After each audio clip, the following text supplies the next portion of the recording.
was down before. I worn my head, I was sick of fighting. I wanted something more in my life. Foi un proceso, non? De principio Jacobo era sordo, entonces eso foi o primeiro que detectamos en el. Eu tiña unha amiga que traballa no aquel e foi ela quen prácticamente diagnosticoulle despois a posterior ao TEA. Tería 2, 3 anos máis ou menos cando se diagnosticaron o que tiña TEA. E como recibe un pai esa noticia? Complicado. Complicado, non xa tiñemos que xa sabíamos que era sordo, encima que tiña máis problemas que eso, era moi complicado, foi moi agobiante. Foi non saber que facer, nin a donde ir, nin...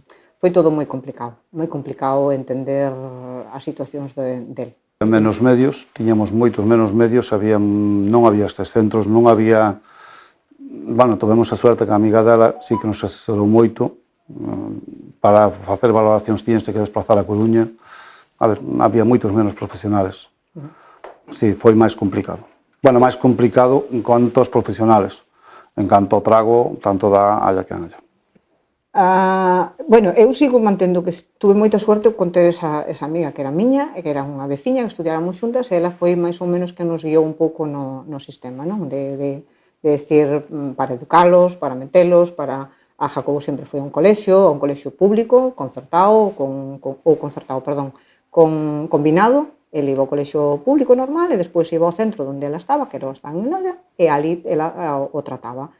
E ao mesmo tempo ela era quen facía os diagnósticos a malos aquele e os mandábamos ao colexio. Entonces, aí en ese sentido sí que nos axudou moitísimo a tratar de empezar con ela a traballar. E aí empezamos a traballar, tanto na casa como no colexio como ela. Éramos 3 puntales que íbamos pouquiño a pouco facéndolle o diagnóstico, aquel, a aprender como se trataba, porque tampouco sabíamos, entonces ibas aprendendo o día a día, como ele iba sendo. Xa tamén agora hai que pensar que estes centros hai moitos máis profesionales, axúdanche de outra forma e os medios son moito máis grandes, é dicir, que tens que facer o traballo, si, o traballo é moi conjunto.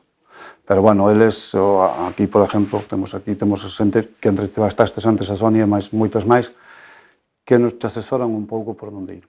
Porque no primeiro nadie está preparado para que digan que un fillo ten TEA ou que é sordo. Nós primeiro damos o primeiro golpe cando nos detectamos que non era sordo, que era sordo, e o segundo foi cando se dixeron que ten TEA. Nadie está preparado. Porque non hai ningún manual de instruccións ni nada. Hoxe en día, pois, gracias ao traballo de moita xente, sí, se leva de outra forma. Estás máis asesorado. Non significa que non teñas que pasar o trago, pero sí que estás máis asesorado. Hai que seguir peleando, bueno, pero porque é unha pelea un pouco continua, é unha pelea de todos, é dicir, é unha lucha de todos, dos pais, dos profesionales que traballan con eles, de todo o mundo, dos amigos, de todo. Pois acudimos a amigos porque a Jacobo había terminado o ciclo escolar e no centro que estaba pois non lle valía porque non era adaptado a él non estaba a gusto, non estaba ben, tiña moitísimas complicacións con él e eu había visto que amigos tiña no centro escolar, no instituto que de Jacobo estaba, habían posto uns carteles para iba a técnica de Pilar para explicar o que era amigos, como era, que tal. Entonces eu tiña esa de amigos e unha das nais que anteriormente estábamos todas xuntas, tiña un neno que tiña moitísimas complicacións e viñera amigos xa. Mandeina vir amigos, bueno, falámonos de que era aquela. Entonces, a raíz de aí, pues, decidimos vir amigos para mirar como era, como iba, como funcionaba e se nos interesaba máis cada que onde estaba, porque a outra non era unha opción para nós. E decidimos vir aquí por eso. Sigue aquí Jacobo porque está contento el. Ti sabes o que é que se levanta a mañán, hoxe, por exemplo. El foi ao baño, estaba desperto ali, que chega a mañá e que se pregunta se vai ao cole. Se vai ao cole. É dicir, está contento. Está alegre, é o que pedimos. Sí, el ven porque... E nós sí sabemos como funciona moi ben, e entonces el está moi contento. Que máis queres? Está feliz. Está feliz. Está feliz. Ese é, digamos, o de que está feliz, non? É o principal cambio que vedes desde que entrou Jacobo hasta ahora, que está contento de vir aquí, non? Está contento, cando empezou a vir aquí, Jacobo había perdido unha serie de condutas, porque claro, cando non, era o que decía Sonia antes, é moi estruturado, ten que ser moi estruturado, non? Tens que ter un límite moi estruturado, e tiñalo, pero cando cambias, cando faz un cambio, son cambios normalmente bruscos, el non nos entende, entonces ten comportamentos distintos, entonces demandache outra cousa, e ti non sabes como. Entonces, a maneira de vir aquí era que normalizar ese comportamento del. Entonces, empezouse a normalizar, empezou a quedar ben, empezou a estar ben, empezou a traballar, empezou a ser, digamos, unha persona, que antes era pois, un buli-buli, pa aquí, pa ali, marchaba, estaba, era moi hiperactivo. Entonces, esas condutas empezan a normalizar, empezan a facerse ben, e el queda feliz, velo contento, velo aquel, e cho demanda a el, cho pide, che pide vir aquí, che pide vir a centro, che pide. Entonces, claro, ti como pai ou como nai, se un neno, un rapaz, un chaval, se demanda ir a un centro, é porque ele está contento, é porque o traballo que se está facendo ali está ben, porque senón, porque anteriormente no outro centro era o contrario, non quería ir, se negaba a ir, non se quería levantar, decía que non, entonces eso foi a maneira de que dar. Entonces para nós era un aliciente que el che pida, que veña contento e que ti sepas que está aquí unhas horas e que está feliz, que está contento, que está facendo un traballo e que ten un comportamento normalizado, para nós era o imprescindible, o valorado que tiñamos por eso. Amigos. Temos reunións con amigos periódicas con eles para comportamentos de Jacobo, tamén para nós, para axudarnos a nós e todo. E que o temos, non sei, pois, bastante a menudo. Sí, eso sí, porque ademais non só as reunións, calquer conduta distinta que tenxa con Jacobo, eles nos chaman e nos din, non? Pois, mira, que pasa con Jacobo porque hoxe fixo ou montou algo, ou se eu teño na casa unha conduta que Jacobo chega a casa, pois, o que sei, moi estresado ou moi aclao, non digo, mira, Jacobo chegou estresado, que pasa? Entonces, hai unha comunicación fluida, en ese sentido non hai ningún problema. Entonces, claro, como se necesita independentemente de cada un, entonces, tratas a Jacobo, en este caso é noso, pero vamos, eso é con todos os, cada un individualizado para esas condutas. É moi vago na casa, así como en amigos traballa que é unha barbaridade, na casa non fai nada. A ver, temos que marcar unhas pautas como se lle marca aquí, é dicir, pois, por exemplo, que lle ben, solemos ir a pasear, el vai na bicicleta, porque ten un pé, aparte do autismo, ten un pé que non ten moi ben, e solemos facer todos os días os paseos nos andando ele en bicicleta, hai veces que ainda che axuda a facer algunhas cousas, cando quere, pero bueno, a ver, sí, tamén hai que seguir continuar con as pautas, non vale nada que no centro se faga un traballo se nos na casa non lle facemos un traballo. Son condutas rutinarias, Pasa que, como a todos os chavales, pois, ten o seu tempo para facer eso, ten outro tempo de ocio, pois, por exemplo, para andar no ordenador ou ver a televisión, e outro tempo que andará por ali, pois, a axudarnos a facer cousas.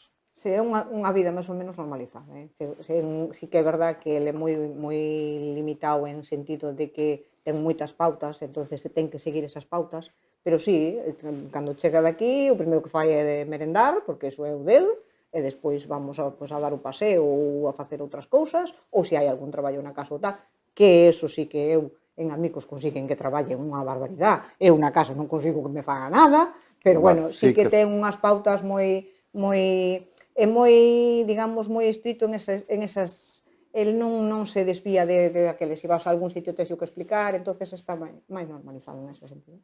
Unha conduta máis ou menos normal, non? Ten así algún hobby, algún pasatempo na casa que lle guste, algunha afición? Os coches. Os coches. Para el son os coches. Os coches, as películas de coches, ou aquel dos coches no ordenador, por exemplo, cando chega ten un pouco de tempo para ele estar no ordenador e sempre se mete buscando coches de todo tipo. A súa pasión son os coches. É o que máis lle gusta de todo aquel. E montalos non lle gusta tanto, pero bueno, desmontalos sí. Sí, non, máis, a ver, fai cousas que, de feito, teño vídeos por aí. Hai que estar ao lado del. Pode cortar leña con a motosierra, non entendo moi ben por que, non por o autismo, por a sordera, porque para ter un control de cando ten que arriar ou soltar. Ás veces segamos yerba, tal esgotadora, que tamén... Pero non quere traballar. Pero, a ver, non quere, pero sí que hai cousas que sí que pode facer, que me costa porque, claro, se eres sordo, ti non sabes cando tes moito sonido ou pouco sonido na máquina, por si o fai. Poucas veces, porque se se pode escaquear, escaquease, pero bueno, cousa de chavales. todos os pais, cando tes un fillo, que esperase que sean autónomos, que fagan a súa vida. Jacobo sabemos que non vai a ser, ten autonomía, pero non para facer unha vida de solo. Que nos gustaría? Pois eso, pero sabemos que non pode ser. Vouche decir o que dixen antes, que gracias a sitios como estes, como Amigos, estás contento porque dis, vai haber un momento que nós vamos faltar, porque nós non somos eternos. E si vai quedar ben coidada, ben atendida, facendo unha cousas que lle gusta. E todo o que se pode andar, si, a ver, aí queda camiño por recorrer. Por eso será cousa máis do director, máis deles, queda camiño por recorrer, pero bueno, aquí en Galicia non se está portando mal. Este centro funciona ben, eu non podo opinar de outros centros porque conozco este. Este funciona moi ben. Pero estou vendo que funciona ben a nivel de aquí e a nivel de fora de aquí, porque, a ver, estuveron aquí de visita hai un ano ou dous, non, as vascas. É que nos poñía, a personal de aquí sempre pensan que son, que sempre din que son pouco. E nos decía a vasca que nos dera a nós ter o que tendes vos. É dicir, funciona ben. É o centro que conozco e nos gusta como funciona. Sí, eu creo que a administración pública que tiña que implicarse un pouco máis nestas personas, nestes tipos de centros ou nestas personas. Eu sei que é conflitivo, é complicado, porque todos pedimos e todos somos dos mesmos, pero penso que sí que eles deberían de apostar un pouco máis por estes centros para crearlos, para saber que as persoas que o día de mañán que faltemos, que os nosos fillos estén ben atendidos, ben cuidados. I was down before, I worn my head, I was sick of fighting. I wanted something more in my life. I couldn't find my way, I think I ran out of time. Jacobo es fácil de trabajar con él cuando formas parte de su círculo más cercano de personas y su círculo de confianza. Ahí puedes trabajar un montón de cosas con él y un montón de habilidades nuevas y sobre todo mantenimiento de habilidades que él ya tiene. Tiene un trabajo individualizado pues con las personas que están diagnosticadas con un trastorno del espectro autista. Pasa como con el resto de personas, es decir, cada uno es único y diferente al resto. Y cada uno tiene sus características particulares, sus gustos, sus necesidades y necesita unos apoyos especializados. Pues Jacobo es un chico, a él le encanta venir al centro, es un chico súper trabajador, pero la tarea que hace le tiene que gustar. Entonces, cuando le gusta es una persona súper responsable. Tiene además, él participa siempre de las mismas actividades, que son las que él elige y que a él le gustan. Luego es un buen compañero y colabora, de las cosas que le gustan, colabora en todo lo que puede. Pues respeta las normas de convivencia, respeta a los demás, sabe perfectamente respetar que nunca va a ser, nadie nunca es el primero, sabe convivir dentro del grupo, sabe reconocer las diferencias y cuando los demás necesitan ayuda. Nosotros individualizamos los apoyos, entonces en función de las necesidades que tienen las personas, junto con el usuario y la familia, se planifican los apoyos. En el caso de Jacobo están dirigidos fundamentalmente a generarle entornos completamente estables, al uso y manejo de sistemas alternativos y aumentativos de la comunicación y el manejo de las emociones ante situaciones que le disgustan. Esos son los tres pilares fundamentales de trabajo con Jacobo, que están basados en las cosas que creemos que, cuando digo creemos, en la familia de Jacobo y nosotros pensamos que le favorecen en su día a día y donde presenta más necesidades de acompañamiento.